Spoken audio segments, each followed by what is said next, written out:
అదే ఇప్పుడు ఏపీలో ఎలక్షన్స్ రాబోతున్నాయి కదా, ఏ పార్టీ అధికారంలో వచ్చే అవకాశాలు ఉన్నాయి? చంద్రబాబు నాయుడు టీడీపీ అనిపిస్తుంది. కానీ జగన్ గారు 175 కొడతామన్నాడుగా. ప్రతి ఒక్కరు అంటేనే ఉంటారు, ఎందుకంటే జనాల యొక్క నాడిని చేంజ్ చేయడానికి 175 అంటారు, కానీ అవన్నీ వర్కౌట్ కాదు బ్రదర్. సో అలాగే మీకు పరిపాలన ఎలా అనిపించిందండి? 4.5 ఏళ్ళ జగన్ పరిపాలన చూశారు కదా, ఎలాంటి అభివృద్ధి ఉంది, ఎలాంటి ఉద్యోగ అవకాశాలు ఉన్నాయి? అంటే ఇది దాన్ని ఏమంటారు, వాలంటీర్ వ్యవస్థ ఉంది చూడు, అది ఎక్కువ ప్రాసెస్ చేసి అట్లనే ఇది యూత్కి ప్రైవేట్ కంపెనీస్ ద్వారా జాబ్స్ ఏం రాలేదు, గవర్నమెంట్ జాబ్స్ ఇట్లా తక్కువనే చేసిళ్ళు. సో దాన్ని బట్టి డెవలప్మెంట్ ఏం లేదు బిఫోర్ 2019 to 24 మధ్య. అలాగే జగన్ గారికి చంద్రబాబు నాయుడు గారికి ఇద్దరి మధ్య తేడా ఏంటంటారండి పరిపాలన?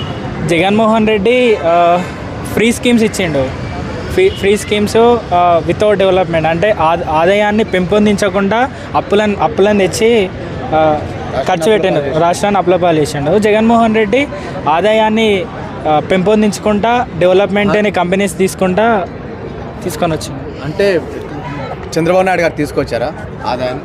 చంద్రబాబు నాయుడు గారు ఆదాయాన్ని తీసుకొచ్చినా నేను అనట్లేదు, కాకపోతే కంపెనీస్ తీసుకొచ్చి డైరెక్ట్ ఎంప్లాయ్మెంట్ క్రియేట్ చేసి దాని ద్వారా అభివృద్ధి చెందించిండు.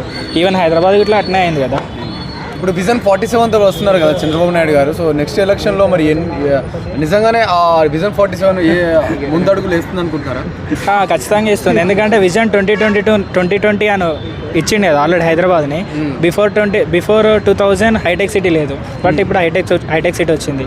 దానివల్ల ఎన్నో లక్షల మంది ఉద్యోగాలు చేస్తారు అక్కడ. ఈవెన్ 2047 అంటే ఈవెన్ ఆంధ్రప్రదేశ్లో ఇట్లా మంచి సిటీ ఉండొచ్చు, జాబర్స్ ఇట్లా హెవీగా పెరుగుతారు, అట్లనే డెవలప్మెంట్ ఇట్లా క్రియేట్ అవుతుంది. సో జగన్మోహన్ రెడ్డి గారు ఏమంటున్నారంటే, నేను ఇచ్చిన సంక్షేమ పథకాలు చాలా గట్టిగా ఉన్నాయి, ప్రజలు నన్ను నమ్ముతున్నారు, ఈసారి 175కి 175 సీట్లు గెలుస్తామంటున్నారు. మరి ఎన్ని సీట్లు గెలిచే ఛాన్స్ ఉంది అనుకుంటున్నారు? మరి ఈసారి 175 సీట్లు గెలుస్తా అని అనుకుంటుండే, కానీ అక్కడ ప్రజలకు ఉచిత పథకాలు అలవాటు పరిచి ప్రజలు తన స్వతహా పని ఇట్లా క్రియేట్ చేసుకోలేకపోతున్నారు. అక్కడ నువ్వు ఫ్రీగా ఇస్తే తినుకుంటా ఉంటారా? ఎందుకంటే ఎంప్లాయ్మెంట్ క్రియేట్ లేకుండా అక్కడ ఫ్రీగా ఇచ్చి ఏం లాభం?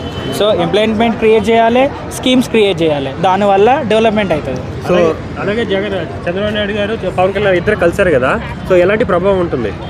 లాస్ట్ ఇయర్ చంద్రబాబు నాయుడుకి పవన్ కళ్యాణ్ ఎక్స్ అయ్యేసరికి పవన్ కళ్యాణ్ యొక్క ఓట్లన్నీ చీలిపోయి మైనస్ అయింది చంద్రబాబు నాయుడుకి. ఈసారి పవన్ కళ్యాణ్ యొక్క ఓట్లు చంద్రబాబు నాయుడుకి ప్లస్ అయ్యే ఛాన్సెస్ ఉన్నాయి, దానివల్ల గెలిచే అవకాశం అవుతుంది. అది మరి